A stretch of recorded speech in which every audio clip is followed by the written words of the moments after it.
네, 아까도 언급을 드렸지만 구축이냐 신축이냐 내 지역을 선택을 했다고 하면 과연 낡은 구축이 나은지 아니면 새로운 신축이 나은지 거기에 대해서 의견들이 굉장히 분분합니다. 실제적으로 또 알아보더라도 전문가들마다 의견이 다 다른데요. 오늘 어떻게 봐야 되고 어떤 게 나은지 그런 거에 대해서 하나씩 짚어보면서 같이 알아보는 시간을 가지도록 하겠습니다. 자, 일단 구축의 장단점에 대해서 한번 살펴볼 건데요. 자, 장점은 이제 가장 중요한 부분일 수도 있죠. 이제 모든 분들이 이제 선택을 할 때 가장 우선시하는 부분이 이제 가격적인 부분인데 가격이 저렴하다라는 점입니다. 일반적으로 시세라고 한다 그러면 시세보다 상당히 좀 저렴하게 나와 있는 부동산들을 많이 볼 수가 있는데 그런 곳들은 대부분 구축 그리고 그 구축이 굉장히 낡을수록 더욱더 가격이 낮아지는 걸 볼 수가 있습니다. 자, 그리고 평수가 큰 경우가 많습니다. 자, 옛날에 지어지다 보니까 옛날에는 지금처럼 핵가족화가 아니고 대가족이 대부분으로 이루어져 있기 때문에 거기에 맞게 평수들도 굉장히 널찍널찍하게 크게 짜여져 있는 경우가 많은데요. 그러다 보니까 가격 대비해서 평수가 큰 경우가 많다 보니까 그런 부분은 투자함에 있어서 그리고 물건 자체에 봤을 때도 상당히 장점이다 라고 볼 수가 있는데요. 자, 그러면 단점 한번 살펴보는 시간을 가질 건데요. 자, 매도가 잘 안 되는 경우가 좀 많습니다. 최근 들어서 또 이제 낡은 것들에 대한 수요가 많이 줄어들다 보니까 또 젊은 사람들이 많이 찾게 새로운 것들에 대한 선호도가 계속 올라가다 보니까 상대적으로 낡은 오래된 부동산의 경우는 수요가 많이 떨어지게 되고 그에 따라서 매도가 잘 안 되는 경우를 많이 볼 수가 있습니다.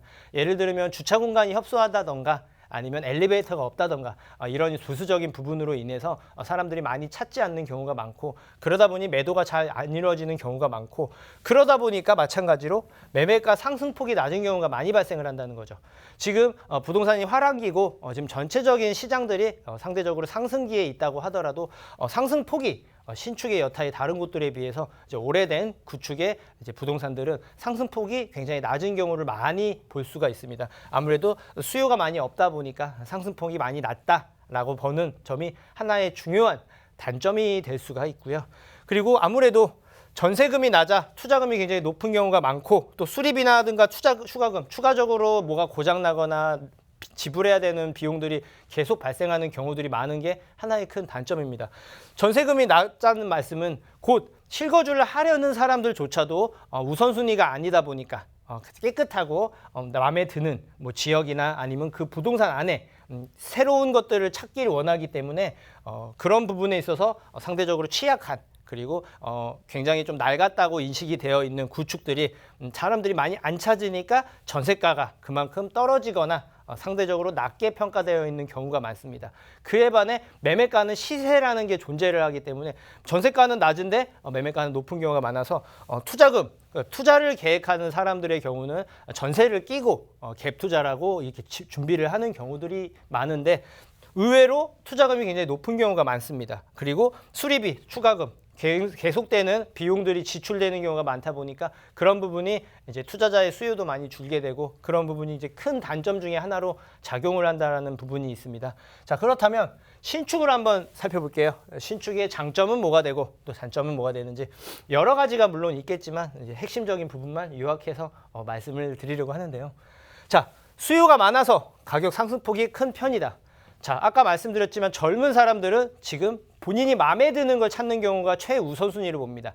실거주를 한다던가 아니면 투자 목적을 가지신 분들조차도 이제 실제적으로 깨끗하고 본인이 마음에 드는 부동산을 준비하려는 경우를 많이 볼 수가 있습니다. 그러다 보니까 수요가 많아지게 되고 그게 곧 가격 상승으로 이루어지게 된다는 점이에요. 자, 그리고 아까 그 구축의 단점과는 정반대로 투자금은 적게 들어가고 추후 매도가 쉽다라는 장점이 있습니다. 자, 투자금이 적게 들어간다는 말은 쉽게 말씀드려서 사람들이 실거주든 투자든 많이 찾다 보니까 전세가가 많이 올라갑니다. 전세가가 많이 올라가니까 투자를 계획하는 사람들은 전세를 끼고 실제적인 투자금을 적게 해서 들어가려는 경우가 많은데 사람들이 많이 찾다 보니까 전세가를 높게 받을 수가 있어요. 그러다 보니까 매매가가 상승을 한다 해도 전세가가 받쳐주기 때문에 실제적으로 들어가는 비용은 더 낮게 책정되는 경우들을 많이 볼 수가 있습니다. 그리고 실제적으로도 또 앞으로도 계속 신축에 대한 새 것들에 대한 선호도가 계속 꾸준히 증가하고 있기 때문에 추후에 매도가 구축보다는 좀 더 쉽다라는 장점이 가장 중요한 부분이 될 수가 있겠고요. 자, 그럼 장점만 있냐? 그렇지 않습니다. 단점도 존재합니다. 자, 어찌 보면 가장 중요한 부분일 수도 있습니다. 가격이 굉장히 비싸다는 거예요. 실제적으로 같은 구역, 그러니까 그 비슷한 지역 안에 위치해 있다 하더라도 신축과 구축의 가격 차이가 대부분 뭐 서울 경우만 놓고 봐도 거의 2억 이상씩 차이 나는 경우를 흔치 않게 볼 수가 있을 겁니다. 자, 그렇다면 실거주 목적이라든가 실제로 뭔가 살려고 하는 사람들 입장에서는 가격이 부담이 될 수 있다는 점이 단점으로 작용을 할 수가 있겠죠. 아무래도 사람들이 많이 찾다 보니까 그에 따른 가격이 상승이 되고 그게 좀 매매가가 높다라는 게 큰 단점 중에 하나로 작용을 하고요. 그리고 넓은 평수를 찾기가 힘들다. 이 부분이 최신 트렌드인데 최근 몇 년 동안 새로운 부동산들을 보게 됐을 경우에는 대부분 원룸이나 투룸 같은 1, 2인 가구 수요 내지는 3인 이하의 가구의 수요에 많이 포커스가 맞춰져 있습니다. 그 이유는 크게 두 가지를 들 수가 있는데요. 실제적으로 핵가족화, 1인 가구 수요, 1인 가구도 많아지고 2인 가구도 굉장히 많아지게 되면서 거기에 맞춰서 이렇게 새로운 것들이 이제 거기에 맞춰서 움직여진다, 만들어진다라고 보시면 되겠고, 또 가장 중요한 부분일 수도 있는데 이제 집가 상승, 그러니까 부동산 자체적으로 가격이 상승하는 바람에 공사비도 마찬가지고 실제적으로 뭔가를 새롭게 만들려고 하면 비용이 많이 발생을 합니다. 그러다 보니까 넓은 평수를 만들게 되면 상대적으로 가격이 높게 책정이 되다 보니 수요가 많이 이제 그만큼 찾으려는 수요도 굉장히 줄어들 수가 있고 그만큼 가격 부담이 굉장히 높아지기 때문에 가장 우선순위가 아닌 부분, 그래서 실제적으로 수요의 층과 함께 가격, 부동산이 전반적으로 토지 가격이 상승하는 바람에 아무래도 넓은 평수보다는 작은 평수 위주로 이루어진 것들이 많다라는 건 단점으로 작용할 수가 있겠죠. 그리고 가장 중요한 부분일 수도 있는데 투자할 때 가장 유념해야 되는 한 부분입니다. 입지가 안 좋으면 아무리 새로운 좋은 부동산이라 할지라도 가격 하락의 위험성이 큽니다. 특히나 최근에는 모두 다 이제 자산 상승, 그러니까 가격 상승을 염두에 두고 준비를 하는 경우들이 많이 볼 수가 있어요. 뭐 여기 생겨난다거나 아니면 재개발 가능성이 높다라든가 이런 특정한 발전할 수 있는 요소를 보고 준비를 하는데 입지가 안 좋은 곳들은 실제적으로 찾지를 않는다는 점이죠. 그러다 보면 갈수록 찾지가 않기 때문에 가격이 하락할 수 있다는 위험성까지 있습니다. 그래서 신축을 하시는 경우는 입지적인 부분이 굉장히 중요하다라는 부분 명심하셨으면 좋겠고요. 자, 현 상황을 한번 볼게요. 구축과 신축의 가격 격차 실제적으로 어떻게 벌어지고 있는지를 한번 살펴볼 건데요. 최근에 보면 이제 새 아파트와 노후 아파트의 격차가 계속 벌어진다라는 걸 볼 수가 있습니다. 실제적으로 가격 상승폭에 대해서 이제 말씀을 드렸고 전국으로 놓고 봤을 때 평당 3.3제곱미터 한 평당 700만 원 이상 차이가 난다라는 걸 볼 수가 있습니다. 구축과 신축의 차이. 그리고 갈수록 그 폭들이 계속 커지고 있는데 실제적으로 가격이 격차가 얼마나 벌어졌는지 한번 살펴보겠는데요.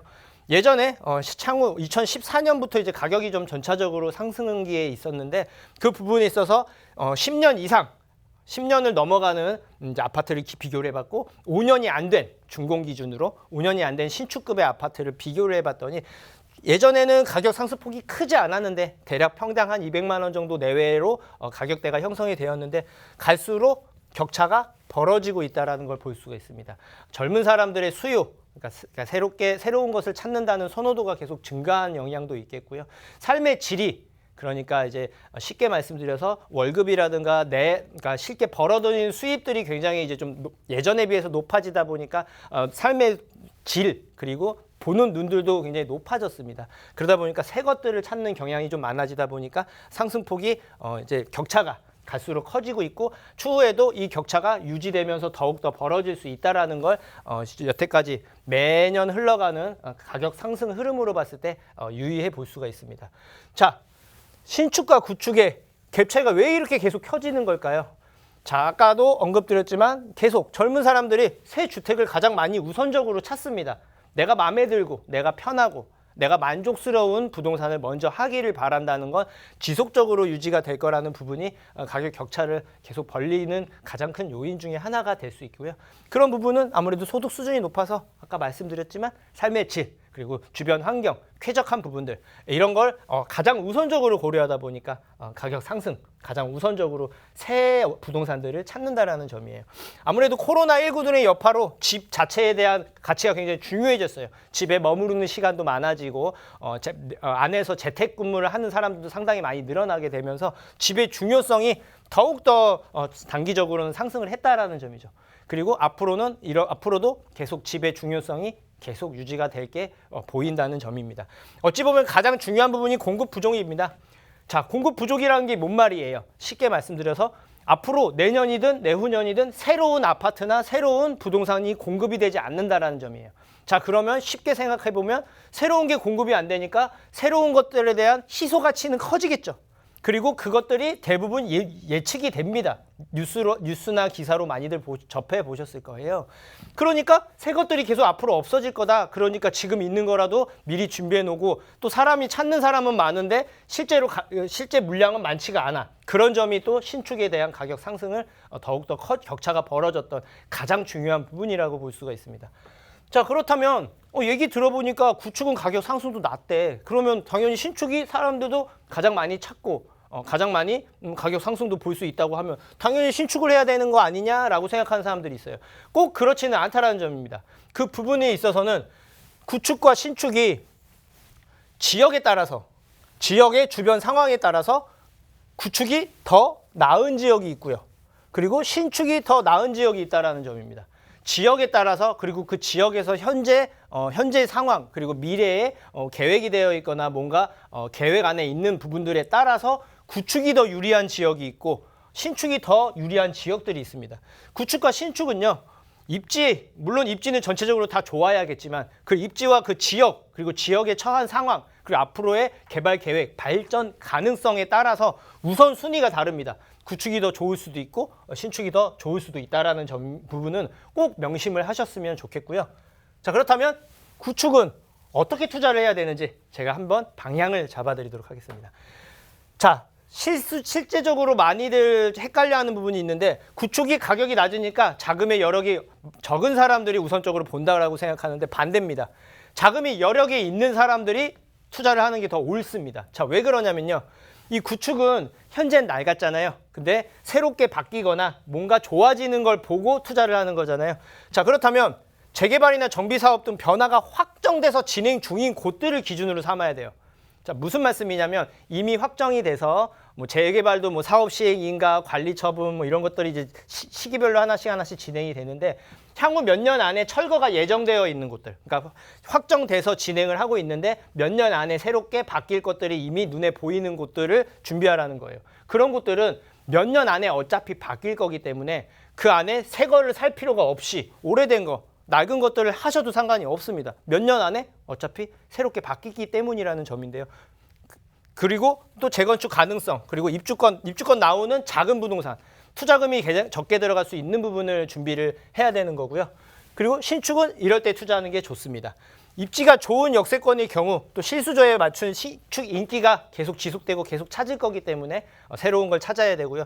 가장 중요한 부분이 노후도만 높아서가 아니고 저층 주거지로 이루어진 재개발할 수 있는 유망지역은 시간에 투자를 하는 겁니다. 그렇기 때문에 미래를 내다보고 좋은 부동산을 해놓고 사람들이 계속 찾으면서 변화까지 봐야 됩니다. 그런 경우는 신축을 봐야 돼요. 쉽게 말씀드려서 낮은 투자금으로 수익률, 상승폭을 많이 볼 수 있기 때문에 수익률을 높이는 전략이 필요하다라는 점입니다. 자, 신축과 구축, 투자는 본인의 상황에 맞게 진행하는 게 좋습니다. 가격, 자산이 많은 사람, 그리고 확실한 걸 원하는 사람들은 개발 확정 지역 안에 구축에 투자 하는 게 좋습니다. 속도도 빠르고 눈에 보이는 부분이 있기 때문에 반대로 소액 투자의 경우는 시간에 투자를 하는 부분이고 가능성을 보고 투자하기 때문에 가능성 높은 역세권에 노후도도 높고 저층 주거지 이게 포인트입니다. 이 부분을 주의 깊게 보시고 여기에 선점해서 준비하시는 게 굉장히 중요합니다. 자, 크게 유망 지역 한번 잡아드릴게요. 자, 자산이 높고 이제 가능성 높은 곳들로, 그러니까 쉽게 말해서 자산이 많은 경우는 재건축이 추진 중인 곳들 아니면 가능성이 높은 아파트 중에서 서울 역세권에 대단지, 30년 이상 됐거나 30년에 육박하는 그런 아파트, 역세권 대단지를 눈여겨서 보시면 되시고, 그리고 난 소액이다, 작은 금액으로 뭔가 미래를 보시겠다 하시는 분들은 뉴타운 또는 정비구역 재개발 진행 중인 곳들, 그러니까 구축 투자입니다. 구축 투자의 경우는 이미 재건축을 보냐 재개발을 보냐인데, 이미 한남, 성수, 노량진, 흑석, 장위 가격이 굉장히 높죠. 하지만 몇 년 내에 또 이제 확정돼서 진행하고 있는 곳이에요. 몇 년 내에 새롭게 바뀌기 때문에 그런 곳들 지금도 가격 높지만 완성되면 더 높아집니다. 그래서 이런 곳들로 준비를 하는 걸 추천을 드리고요. 자, 신축 같은 경우는 이제 소액 투자를 하시는 경우는 새롭게 여기 생겨나거나 아니면 일자리가 새롭게 생겨나는 곳, 그곳 근처로 가시는 게 좋습니다.